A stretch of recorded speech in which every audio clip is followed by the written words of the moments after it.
Hello fantasy lovers and welcome to my channel. Fantasy Premier League is now over and we will have to wait 2 months for it to come back. So in the meantime, let's play Euro 2020 fantasy football, which will be played from 11th of June to the 11th of July. Today I will share all the basic information and rules you will need to know in order to play Euro 2020 fantasy football. So overview, Euro 2020 fantasy football is a game that lets you pick and manage your own dream team for the tournament. You'll get points based on your players' real-life performances. Match days. Euro 2020 Fantasy works by match days. There are 7 match days in total, corresponding to the 3 rounds of games in the group stage, plus the round of 16, quarterfinals and semi-finals. Moving on to picking your squad. So your squad size. To get started, you will have to pick 15 players. So you'll need 2 goalkeepers, 5 defenders, 5 midfielders, and 3 forwards, which completes your team of 15. So you are limited to a budget. In fantasy football, each player in Euro 2020 is assigned a virtual price. You'll get an initial 100 million to spend in your squad, which will rise to 105 million from the round of 16 onwards. So you need to take note of that. You'll have an extra 5 million after the round of 16. Number of players per team. So there's a limit on how many players you can select for each team. So at the start and the group stage, you can only pick 3 players per team. From the round of 16, you can pick a maximum of 4 players from your team. For the quarterfinals, you can pick a maximum of 5 players for your team. For the semi-finals, you can pick a maximum of 6 players. And then when it's the final, you can pick a maximum of 8 players for your team. Moving on to managing your squad. Picking your starting 11. For each match day throughout the tournament, you'll need to select 11 starting players from your 15-man squad. You'll need to save your team before each match day deadline, which is the kick-off time of the day within the match day. After your match day points will be scored by the players in your starting 11. If any of your starting players doesn't play that match day, they'll be automatically replaced by your substitutes, as long as formation rules aren't broken. Have a look at the substitution section for more information. Formations. You can choose any formation for your team, as long as you've picked 1 goalkeeper, at least 3 defenders, at least 2 midfielders, and at least 1 forward in your starting 11. Selecting your captain.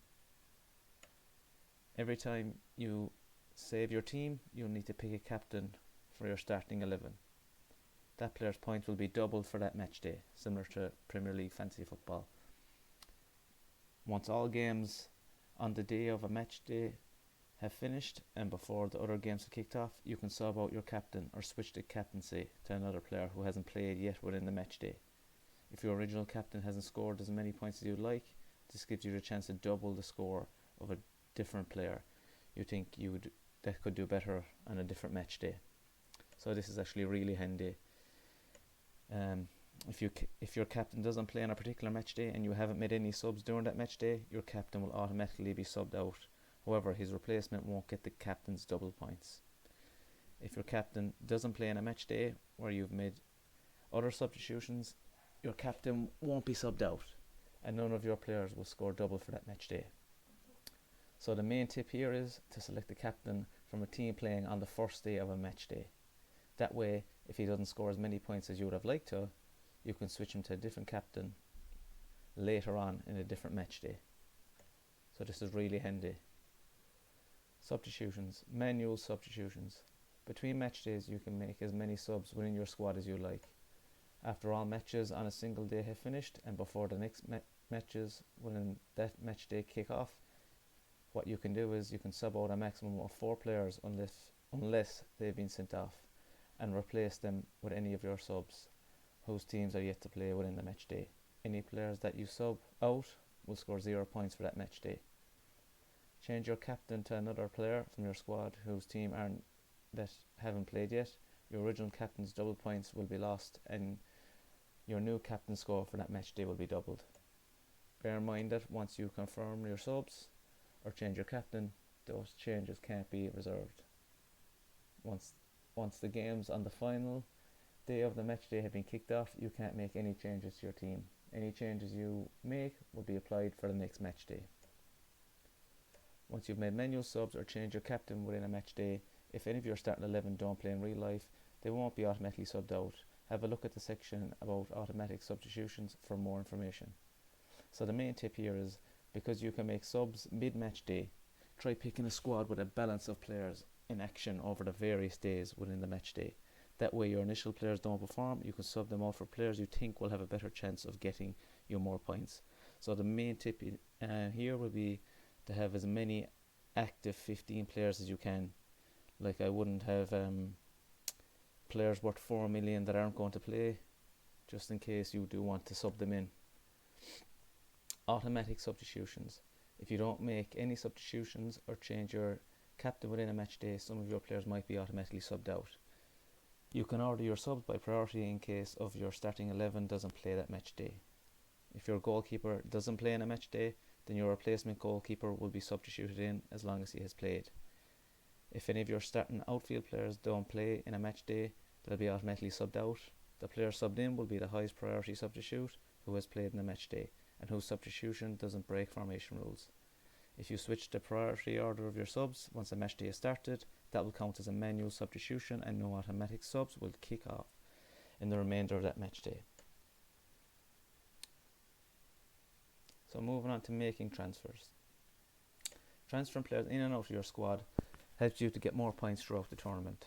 Before Euro 2020 kicks off, you can make as many transfers as you like once you stay within your 100 million budget. You can also make as many transfers as you like between the group stage and round of 16. Throughout the competition you get free transfers each match day. The number of free transfers you can depends on the stage of the tournament. For every transfer you make beyond your quota of free transfers, you'll have 4 points deducted from your points total. So phase 1, before the tournament starts, all transfers are unlimited. During the group stage, you have 2 transfers per match day. Before the round of 16, also unlimited. Before the quarterfinals, you have 3 free transfers. For the semi-final, you have 5, and before the final, you have 5.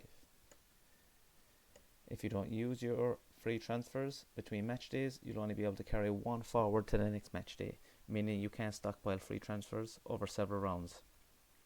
And once the knockout stage starts, you can carry as many free transfers forward between match days. Moving on to chips. So in Euro 2020 Fantasy Football, you have 2 chips. You have a wild card and a limitless. The wild card is the exact same as it is in Fantasy Football. The chip can only be applied once. Once you've played it, it can't be cancelled. So Limitless is like a free hit in Fantasy Football. So Limitless gives you the chance to change your squad for 1 match day only. When you play it, you'll get unlimited free transfers for that match day with no budget restrictions. Once the match day is finished, your squad will return to how it was before you played Limitless. The normal rules for automatic substitutions, manual substitutions and captain changes still apply when playing Limitless, as well as the formation constraints and the number of players you pick from one team. If you've already made transfers ahead of a match day and you didn't play Limitless, the transfers made previously will be lost and any points will be deducted. Moving on to deadlines. Each match day teams will lock as soon as the game kicks off. So here are the deadlines. Match day 1, of course, we start on the 11th of June at 9 o'clock. As you see, match day 2, 16th of June at 3 o'clock, and so on down to the final at 11th of July at 9 o'clock.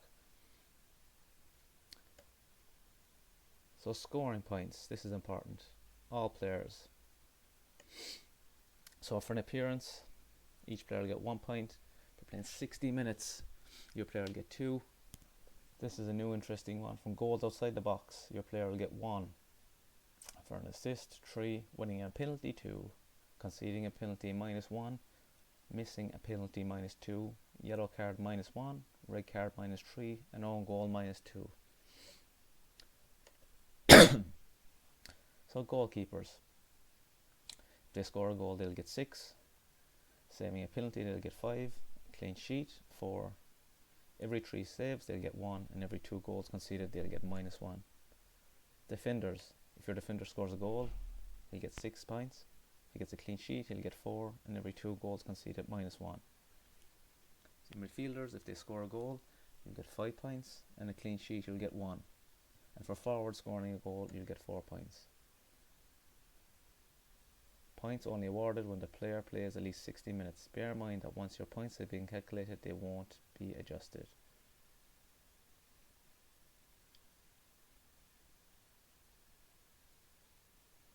So moving on to leagues.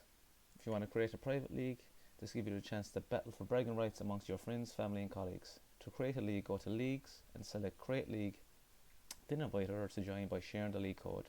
You can also reactivate your leagues from the UEFA Champions League fantasy football game in the league section. Public leagues. Your team will be automatically included in the following leagues: the overall leaderboard with all other players around the world, a league with other players from your country, and a league with other players who support the same Euro 2020 team as you. So that's it, guys. Thanks for watching. I hope this brought you interest and understanding for Euro 2020 fantasy football rules. If you like this video, please give it a like and don't be afraid to subscribe. Thank you. See you later. Bye bye.